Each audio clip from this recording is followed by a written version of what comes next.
Neste momento, Deus, através desta emissora, leva até você mais um programa de fé, com mensagens, hinos e orações a seu favor.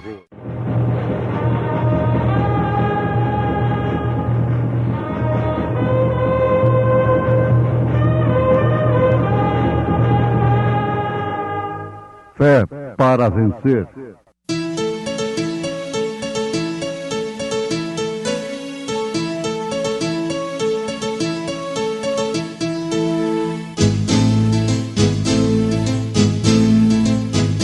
Mensageiro Deus enviou seu profeta, seu profeta Este som de alarido retumbando está, retumbando está. E as águias de Deus, e as águias de Deus já voando estão, já voando estão. Brana foi seu nome e Deus foi com ele, e Deus foi com ele. E a coluna de fogo sempre lhe seguiu, sempre lhe seguiu. A palavra ele pregou, a palavra ele pregou com fidelidade. Mas agora são bondinhos de menos idade do que eu, cujos pais teria eu desdenhado de pôr com os cães do meu rebanho. Pois de que me serviria a força das suas mãos, homens nos quais já pereceu o vigor?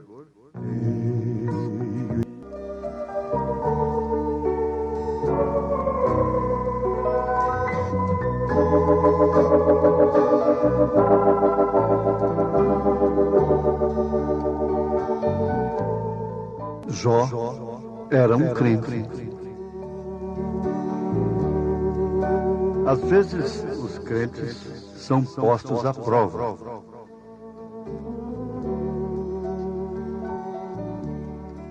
Pois bem, Jó era também um crente. E os crentes são postos à prova. Isto quer dizer, ninguém pode medir a sua força sem pegar o peso. O peso é a prova da força. A força é a prova da fé. Todas as vezes que uma pessoa se declara crente, ela tem que está, antes de tudo, convicta de que enfrentará provas daquela confissão. Ou seja, ela terá que dar prova ou provas daquilo que ela está declarando. Pois cada filho que vem a Deus deve ser, inclusive, corrigido. Porque, segundo as palavras de São Paulo, todos aqueles a quem Deus toma como filhos devem ser disciplinados, corrigidos e também provados. Isto resulta em treinamento como filho. Era costume, lá no Oriente, lá em Israel, o filho ser posto sob os cuidados de um tutor, que era um mestre. Então aquele pai entregava aquele filho para um mestre que tivesse, antes de tudo, condição moral, condição familiar, condição de ser não apenas um ensinador teórico, mas um exemplo para o seu filho. E então o que acontecia? Quando chegava a determinado tempo da vida daquele rapaz, daquele filho, o mestre chamava o seu pai e dizia: pois bem, o seu filho está aprovado. Ele pode receber agora a adoção. Hoje os filhos nem sabem realmente o que significa isto. Por serem filhos, gozam de todos os direitos e muitos deles esbanjam de uma maneira perversa, inconsequente, irresponsável, aquilo que seus pais ganharam com tanta dificuldade. Mas lá não. O filho tinha que receber a adoção. Ele era vestido de branco, levado a público, um ato público. E desde então, ele era representante de seu pai. Se houvesse cheque naquele tempo, então ele poderia assinar pelo pai no seu cheque. Ele podia falar, uma vez aprovado, recebendo aquela adoção pública, no lugar do pai. Porque, antes de tudo, ele foi corrigido, ele foi provado e ele foi treinado. Ora, meus ouvintes, nós temos um bom exemplo disso com o próprio Senhor Jesus Cristo. Nós sabemos que Deus se fez filho. Ele se encarnou. Jesus é Emanuel. Isso quer dizer Deus conosco. Deus nascendo de mulher, por isso então, filho. E esse filho, desde novinho, a Bíblia nos conta que aos 12 anos de idade ele fez uma declaração de muita responsabilidade, dizendo que importava antes tratar dos negócios de seu pai, que estava nos céus. Olha aí o senso de responsabilidade de um garoto de 12 anos. 12 anos de idade apenas. Importa antes tratar dos negócios de meu pai. E o Espírito Santo, que era o tutor, que conduzia aquele filho, o levou no tempo certo, na ocasião adequada, no tempo cumprido pelo próprio Deus, no Monte da Transfiguração. E lá o que aconteceu? Houve uma adoção. São Pedro, São João, São Tiago presenciaram aquilo. Lá no Monte da Transfiguração, ele foi vestido de branco. E houve a grande declaração que ele era realmente um filho aprovado. E, portanto, podia falar em nome do Pai, fazer as obras do Pai. Ele disse: o Pai que está em mim é quem faz as obras. O profeta de Deus para esta era faz uma afirmação tremenda em relação àqueles que querem fazer a obra de Deus. Ele disse: o grande mal de hoje é que nós queremos fazer a obra de Deus sem, antes de tudo, sermos aprovados, treinados. Não numa escola de pensamento, o que não aconteceu com Jesus Cristo, com nenhum de seus apóstolos, com nenhum dos profetas de Deus na Bíblia Sagrada.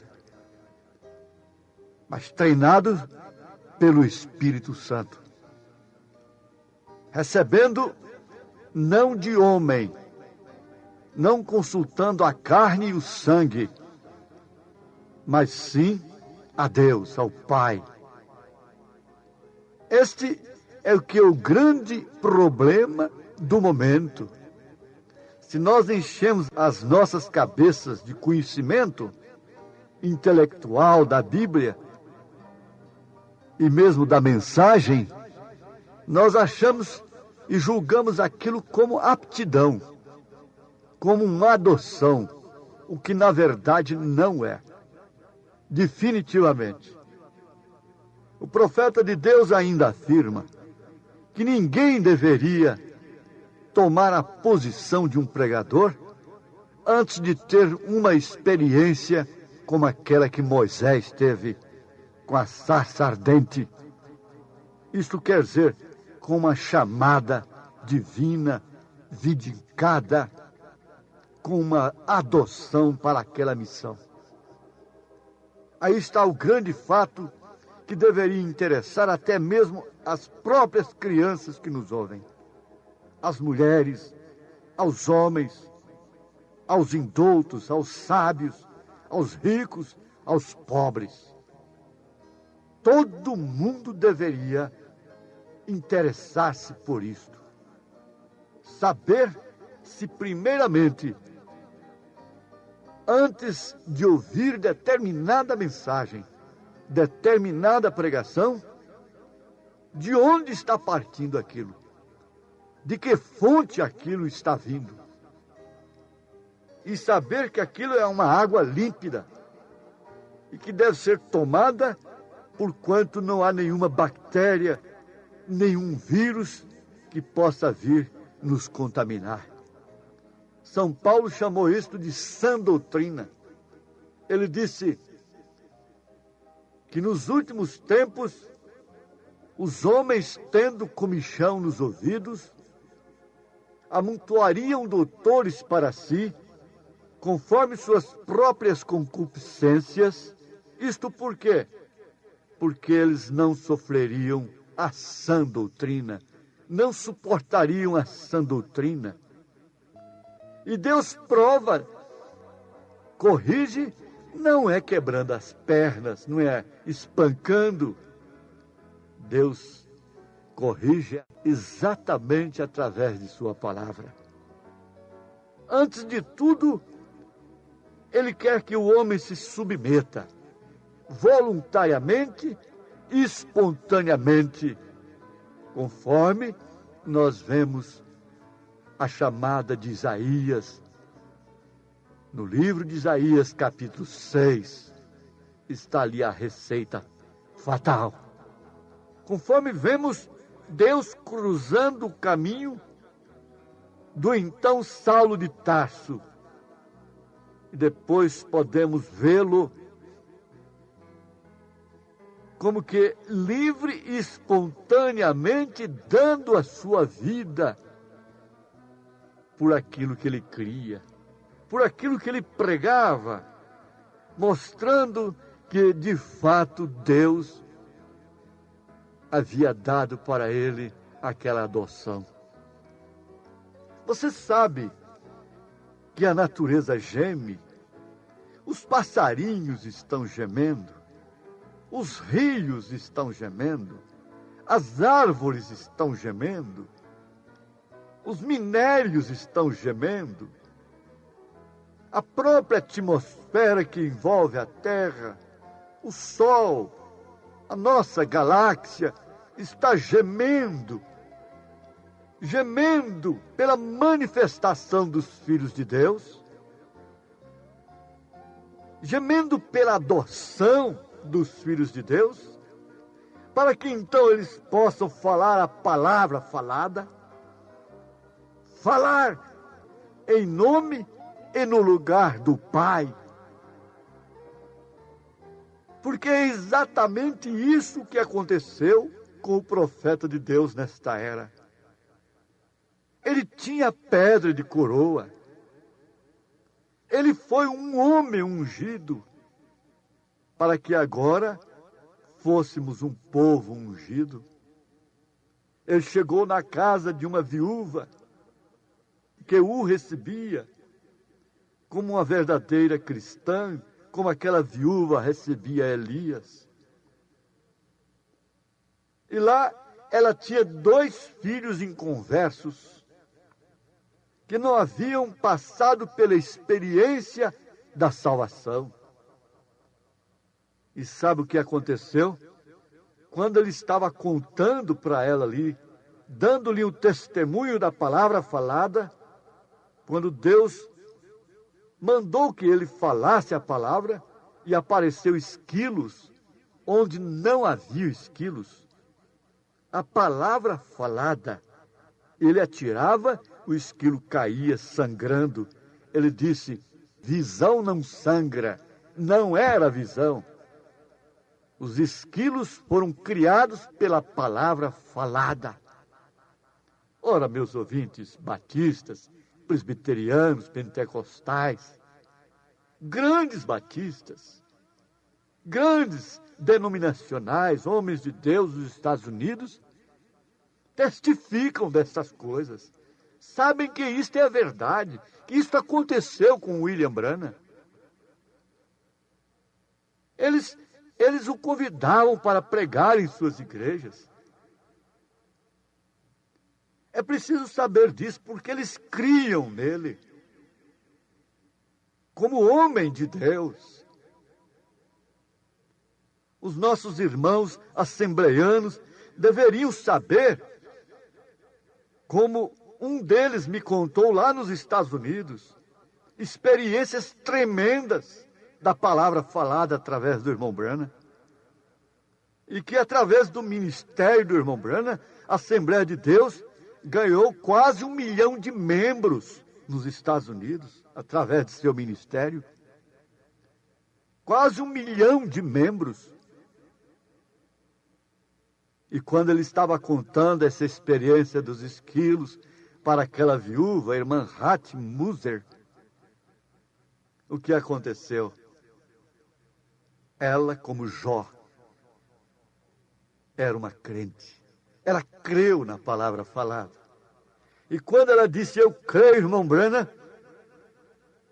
mesmo sofrendo como ela estava sofrendo, provada como ela estava sendo provada,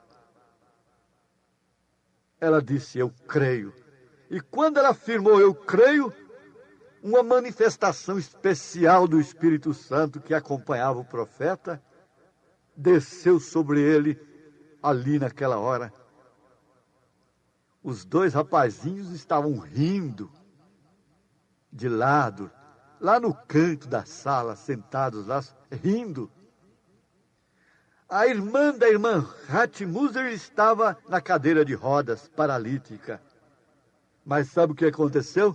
Ele disse, irmã Moser, peça, fale agora. E o que você falar vai acontecer. Você é pobre, você luta com dificuldade. Se você pedir $1 milhão, isso virá na sua mesa agora. Assim diz o Senhor. Já pensou isso agora, para esse mundo que vive atrás de prêmios, hein? Vendendo a alma em troca de prêmiozinhos, de jogatina, de loterias? Ela não pensaria 2 vezes. Tá certo, irmão Branham, manda descer esse $1 milhão. Eu quero dar os dízimos dele e eu quero fazer alguma coisa também pelos outros. Mas não, ela não quis $1 milhão. Ele disse, você tem sua irmã paralítica, peça a cura dela e ela andará agora. Agora a irmã Hattie Moser tinha visto muitas vezes paralítico andar nas reuniões do irmão Branham, do profeta desta era. Assistido, eu a conheci lá nos Estados Unidos. Eu estou dando um testemunho. Então o que aconteceu? Quando ela abriu a boca, ela disse, não, irmão Branham, eu peço agora é a conversão dos meus filhos. Eu não quero $1 milhão, nem tampouco a cura da minha irmã paralítica. Eu quero a salvação das almas de meus filhos. O profeta apenas olhou para eles e eles começaram a chorar. E estavam lá na igreja, depois lavando os pés uns dos outros. Foram batizados em nome do Senhor Jesus Cristo. E participaram então da ceia, se converteram ao Senhor Jesus. O crente é aquele que crê. Nós pregamos um Deus que para curar enfermos tem que fazer 7 dias não sei o quê, uma corrente não sei o quê. Tem que dar dinheiro primeiro. Tem que fazer tanta coisa primeiro. Não, não. É um Deus que, em primeiro lugar, você precisa crer. Todos quantos se aproximam dele com fé, agora, você sabe que você está ouvindo uma palavra na qual você pode crer, como entre a vida e a morte. Saibam, minhas irmãs sofredoras, igreja do Senhor Jesus Cristo, igreja noiva, eu não posso vos dar nada. Para começar, como homem, eu sou um fracasso. Mas aqui está quem pode todas as coisas. Quando Paulo disse, posso todas as coisas naquele que me fortalece. O que acontece? O que aconteceu com ele? O que aconteceu com Jó? O que aconteceu com a irmã Hatmuser? Não é só para eles.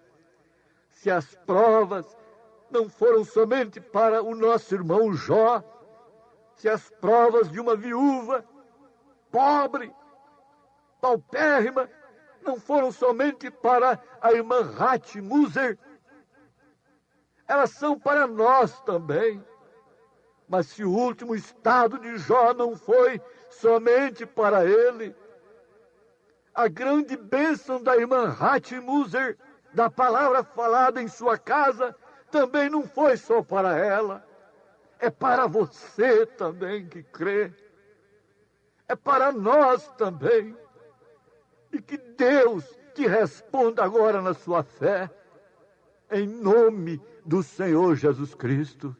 Amém.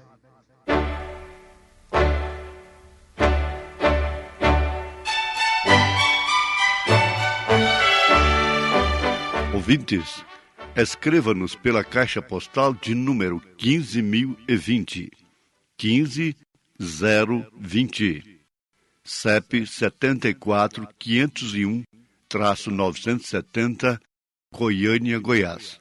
O nosso endereço na internet é www.apalavraoriginal.org.br. Volte a nos ouvir amanhã novamente, neste mesmo horário, nesta emissora, se o Senhor nos permitir, com fé no Filho de Deus, a fé que vence o mundo. Tem fé em Deus, em seu amor, mesmo se o caminho negro for. Tem fé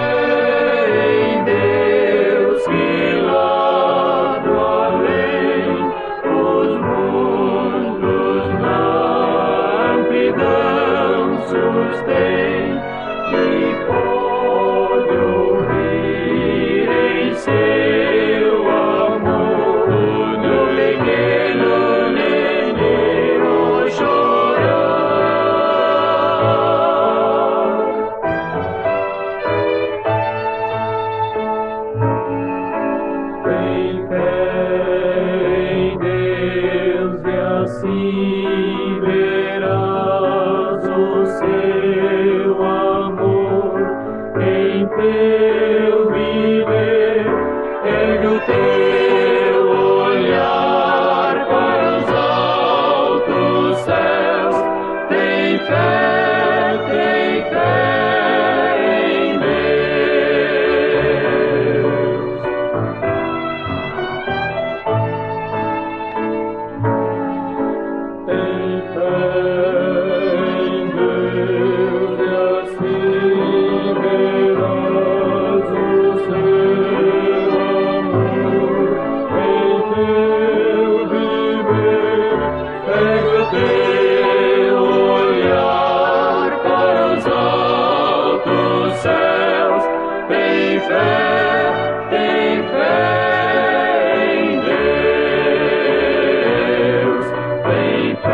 e pode ouvir em seu amor no pequeno menino chorar.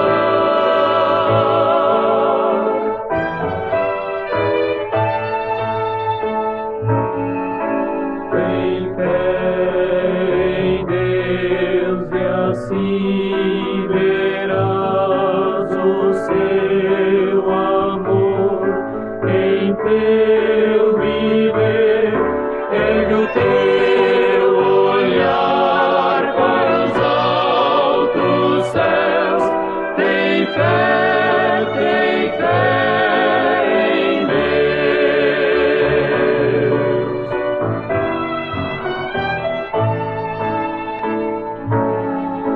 Tem fé em Deus e assim verás o seu amor em teu viver. Pega o teu olhar para os altos céus.